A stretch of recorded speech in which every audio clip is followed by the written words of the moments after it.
Hi, I'm Nawra Mehrin. Currently, I work for the United Nations Development Program here in New York. Originally from Bangladesh, I moved to the United States about 2.5 years back. Since then, I've been working here. Today, I'm with Anuz and Dipika in the podcast At the End of the Day. Nawra, thank you so much for being in the podcast. My pleasure. Thanks for having me. Yeah, and you're just a new mom. You just had a baby. Congratulations on that as well. Thank you so much. It means so much. How does it feel to be a mother? It's a beautiful, beautiful madness. A lot of it is so unpredictable, and of course, you're experiencing everything. It's first for everything that the baby does. Very unpredictable, but I wouldn't trade it for anything else in the world. So it's been a beautiful couple of months. Every morning I would give the baby, we named him Izan, so I would just give Izan to my mom and catch up on some sleep. It wasn't ideal. I wasn't getting my 7 to 8 hours sleep, which I usually am very strict about. Like I like to get my hours of sleep, but things are better now. What does Izan mean? Well, we got it out of the Quran. In context, in the Quranic context, it means someone who follows. Izan means someone who's obedient to Allah and the Prophet. In the introduction, you said that you have been here for nearly 2.5 years in the US, and still you're already in the UN job. How did you crack that job? I actually moved here with the job. Okay. So after my graduate studies, I studied in London. I went back to Bangladesh. It's actually a pretty funny story. It just happened to be so that I was visiting Mabrur here in New York, and I just thought of taking the opportunity to meet a few people from my university, a few of my alumni, to see what they're doing. And the university I went to, I was their 101st batch. Which meant like we had a lot of alumni who were already in New York or in the United States. So I was hunting people on LinkedIn actually.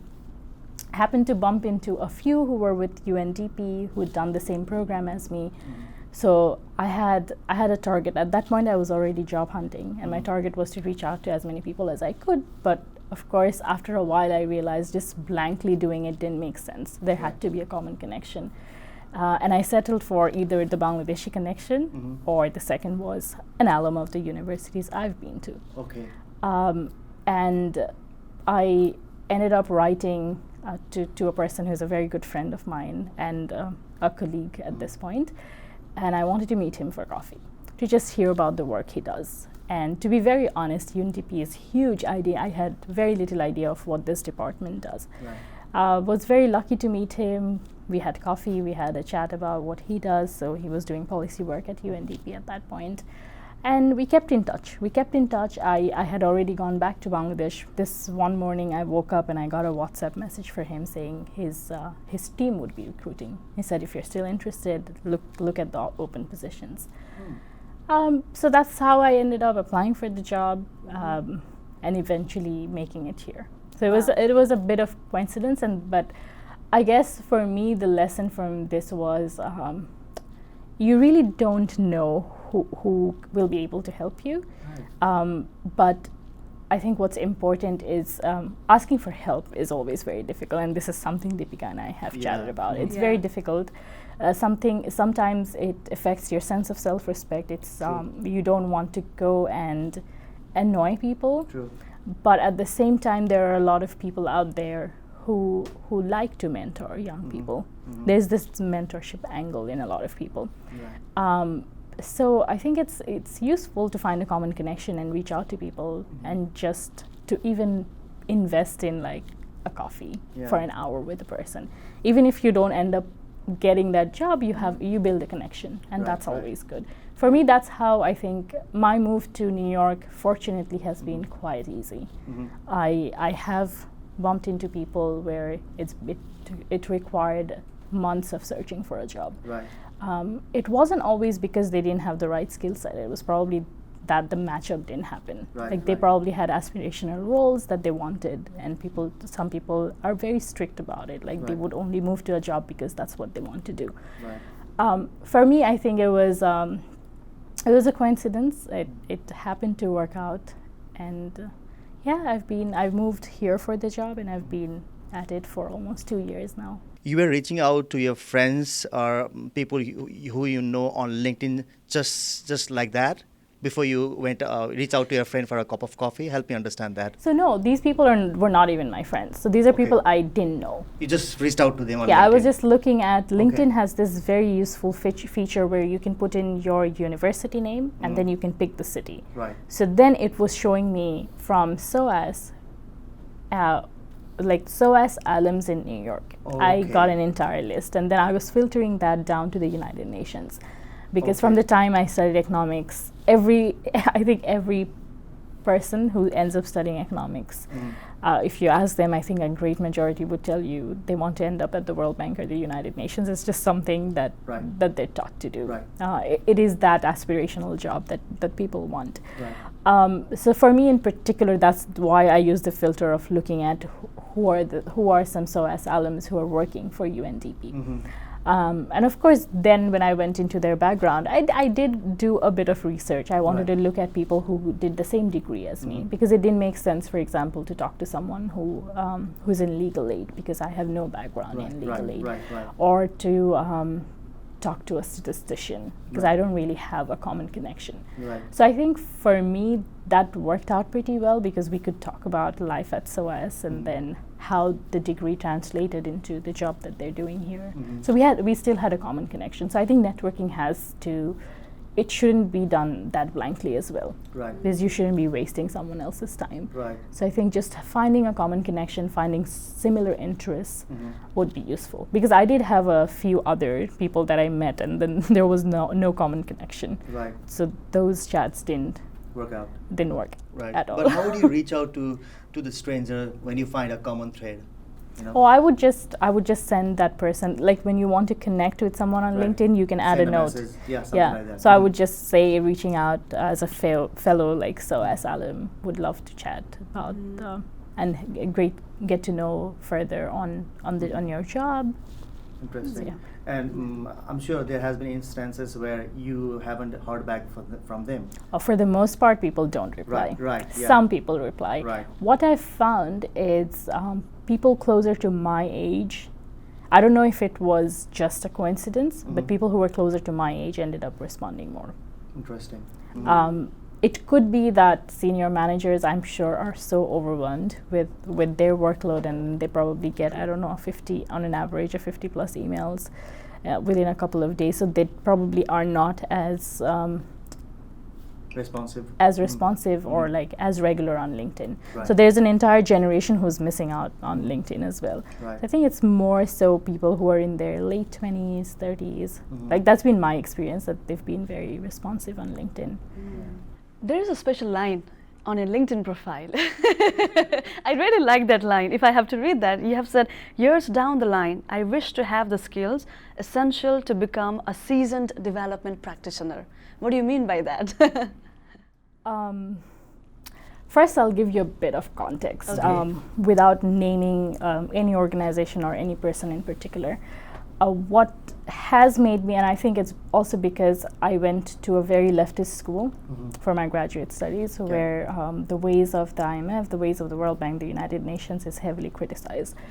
They're not coming from a position where they're not saying we should do away with these organizations altogether. What they're saying is the world needs to be in a position where we still have development practitioners who are questioning the ways of this organization. Are they actually serving the mission with which they were established in the first place? And I think for the first time, SOAS instilled that kind of a thinking in me, to be able to question like the research that comes out of a reputed research organization. Should we just take the word for it, or should we really dig down and be able to see that, is this some PR piece that we're reading, or is this the truth? Yes. I've again, I don't want to name anyone, but I think I was born and brought up in Bangladesh. 24 years of my life was spent in Bangladesh. My understanding of poverty, and this is with all due respect to anyone who's grown up in the West, I do not mean to negatively, like to discriminate against that person, but I think my understanding, my perspectives of poverty would be very different from someone who reads about poverty from the textbook. I've sat in classrooms where people thought they understand child labor issues. They think they understand by looking at books. Yeah. Bangladesh is one of those countries where our ready-made garments industry is heavily criticized for having very, very poor labor standards. For me, I think it's dangerous to have people who've never been in those contexts, haven't worked in those contexts, haven't really seen it for what it is. Like, I've even met a lot of people who are studying development economics who want a career in development, but they also say the poverty in the Indian subcontinent is too daunting for them. Like, it's a lot for me to take in. Oh. For me, comments like those initially would make me very angry. But then these were also people who were very close friends. So I was like, I really need to get to the root of this. It was also because it's a culture shock. Right. If you've grown up in Germany, for example, you've just have had a more set way of life. You don't think that like you should always have electricity, for example. You should always have water. Things should work a certain way. Yeah. Trains shouldn't be delayed by more than a couple of minutes. But if you grow up where I come from, the system fails more often than not. Yeah. But there's a way to work around the system, and that's how resilience is. Our definition of resilience is probably a lot more different from someone who's come from a more privileged background, and that's how I would put it. And when I put down that line, I guess what I wanted to mean is it makes me angry to see people who are coming from, and I've seen it a great deal in Bangladesh, you have foreign nationals coming and advising your government on national development frameworks and poverty alleviation frameworks. Yes. But do you really understand poverty? Right. Have you lived through poverty? And I guess for me, if I have to break everything down to one unit, and if I ask myself what is it that I want to do, I would be much more comfortable going down to South Asia and working. If I had to be a policy advocate, if I have to advocate for something, if I have to start something new, I think that's a region I would go back to, because that's a region I know and I understand.